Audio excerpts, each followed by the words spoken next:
Olá! Hoje a gente vai mergulhar de cabeça num campo simplesmente fascinante da psicologia, a psicometria. Sabe, é a ciência por trás da medição de coisas como a nossa personalidade, nossas habilidades, até o nosso humor, muitas vezes sem que a gente nem se dê conta. Vamos entender como é que essa mágica, ou melhor, essa ciência, funciona. Então, a nossa jornada hoje vai ser bem completa. A gente vai sair da ideia abstrata de uma característica psicológica e chegar até a criação e a aplicação de um teste de verdade.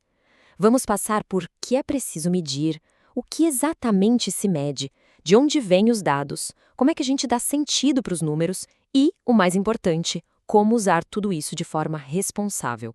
Para começar, fica essa pergunta no ar. Será que as pessoas se conhecem tão bem assim? A resposta para isso, ou a busca por ela, é a razão de ser da psicometria. Porque a nossa autopercepção, olha, ela pode ser bem complicada. E isso nos leva a um ponto muito interessante. Tem um truque que é um clássico na psicologia. O professor entrega relatórios de personalidade que parecem super detalhados, mas são idênticos para a turma inteira. E o mais incrível, quase todo mundo acha que aquela descrição se encaixa perfeitamente. Isso prova uma coisa: não dá para confiar só no que a gente sente para dizer se um teste é bom ou não. É preciso ter ciência por trás. E é exatamente aqui que a nossa primeira grande ideia entra em cena. Para que o estudo das diferenças entre as pessoas seja algo científico, para a gente poder testar teorias em vez de só ficar no achismo, a gente precisa transformar conceitos como autoestima ou ansiedade em alguma coisa que dê para medir. E essa é a grande missão da psicometria. Ela é a ferramenta que tenta trazer objetividade, trazer números para o estudo da mente. É o que permite que a psicologia saia do campo da especulação e entre de vez no campo da ciência empírica. Mas como se faz isso na prática? O primeiro passo, e é um passo crucial, é criar o que se chama de definição operacional. Falando de um jeito simples, é decidir como exatamente a gente vai medir um conceito abstrato. É o que transforma a inteligência numa pontuação específica num teste de QI, por exemplo. O mais interessante aqui é perceber que esse processo está lotado de decisões que são, de certa forma, arbitrárias. Pensa em medir algo aparentemente simples como o tempo de reação. Quantas tentativas a pessoa vai ter? Vai ter treino antes? Onde o estímulo aparece na tela? O intervalo entre eles vai ser fixo ou aleatório? Cada uma dessas escolhas afeta e muito o resultado. Então, o ponto central é este. A pontuação de um teste reflete o conceito, mas ela não é o conceito em si. Certo. Então a gente decidiu que vai medir alguma coisa. Mas o que exatamente estamos medindo? É algo estável sobre a pessoa que dura a vida toda? Ou é só um sentimento passageiro? Essa é a distinção fundamental entre traços e estados. Um traço, como por exemplo ser uma pessoa sociável, é um padrão de comportamento consistente, estável. Já um estado, como a fome ou um susto, é algo temporário, dura minutos, talvez horas, e depois passa. A psicometria foca principalmente em medir os traços, aquilo que é mais estável. E esses traços geralmente se dividem em três tipos principais. As habilidades medem o potencial para raciocinar em áreas novas, como a capacidade de imaginar um objeto girando no espaço. As realizações medem o que já foi aprendido, tipo o resultado de uma prova na escola. E, por fim, a personalidade, que descreve o estilo de comportamento geral, como ser alguém pontual ou extrovertido. Ok, já sabemos o que a gente quer medir. A pergunta agora é: como coletar essas informações? Existem basicamente uma caixa de ferramentas que os psicólogos usam para conseguir montar um perfil de uma pessoa. Vamos dar uma olhada. O psicólogo Raymond Cattell foi um dos que ajudaram a organizar essas fontes de dados. Ele criou algumas categorias principais. Temos os dados L, que vêm dos registros da vida de uma pessoa, os dados Q, que são de questionários, os dados T, de testes objetivos. E tem também uma categoria à parte, a dos testes projetivos. Agora atenção, porque essa distinção aqui é fundamental. Em alguns casos, um psicólogo pode usar o que se chama de dados I, em que ele acredita que a resposta da pessoa é a pura verdade. Mas na psicometria clássica, o que se usa são os dados Q. E aqui, não importa se a resposta é literalmente verdadeira.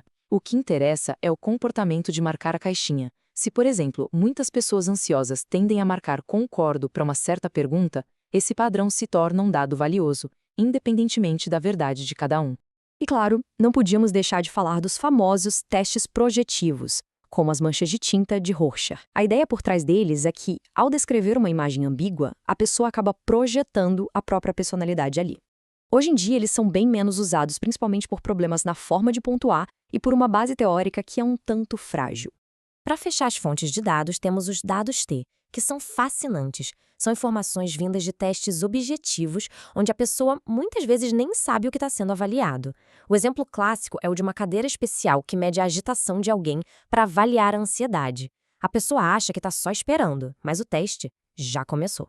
Ok, o teste foi aplicado e agora temos um número na mão. E aí, o que esse número significa de verdade? É aqui que a gente entra no desafio da interpretação e também numa crítica bem profunda a todo o campo da psicometria. E a primeira coisa a entender é esta: uma pontuação bruta, sozinha, não quer dizer absolutamente nada. Saber que alguém acertou 15 de 20 questões não informa se a pessoa é boa ou ruim naquilo. O teste era fácil? Era difícil? Falta contexto. E esse contexto, ele vem das normas. O que se faz é comparar a pontuação daquela pessoa com de uma amostra gigante e representativa. E, de repente, o número 15 vira percentil 62, que significa que a pessoa teve um desempenho melhor que 62% do grupo. Ah, agora sim, o número ganhou um significado real. Mas é aqui que vem a grande reviravolta. O filósofo da ciência John Michell lança uma dúvida sobre a base de tudo isso. Ele argumenta que a gente simplesmente assume que traços como extroversão podem ser medidos com números, do mesmo jeito que medimos altura ou peso. Mas, e se não puderem? E se essa premissa estiver errada? É para a gente parar e pensar. Uma pessoa que marca 4 numa escala de sociabilidade é o dobro de sociável de alguém que marcou 2? Provavelmente não, né? O alerta de Michell é que a psicologia às vezes trata seus números como se fossem medidas da física, e isso pode ser um erro fundamental. Ele chega a chamar isso de uma patologia da ciência, é bem forte. Essa crítica não joga tudo fora, claro, mas nos força a ter um cuidado extremo. E isso nos leva direto para a nossa última parte. Como é que se usa essas ferramentas, que são poderosas, mas também imperfeitas, de um jeito ético e responsável? Para garantir esse bom uso, existem regras muito rígidas. A padronização, por exemplo, garante que a experiência do teste seja idêntica para todos. O uso qualificado impede que qualquer um saia aplicando testes por aí. Só profissionais treinados podem fazer isso. E, claro, a confidencialidade protege os dados de cada um. Existem diretrizes internacionais que ajudam a garantir tudo isso. E isso é levado muito a sério. Aqui no Brasil, por exemplo, o Conselho Federal de Psicologia tem um sistema bem rigoroso, o SAT-Psi, que avalia e aprova quais testes podem ser usados profissionalmente. É uma forma de garantir a qualidade e a ética na aplicação. E assim, a gente termina com essa reflexão. A psicometria é essa tentativa de medir o que parece imensurável. Ela tem, sim, suas falhas, seus questionamentos filosóficos, mas, ao mesmo tempo, é uma ferramenta indispensável na pesquisa, no diagnóstico, na orientação profissional. A grande questão que fica é como equilibrar as limitações dessa ciência com a utilidade que ela inegavelmente tem. É uma discussão que continua e que vale a pena ter. Muito obrigada pela companhia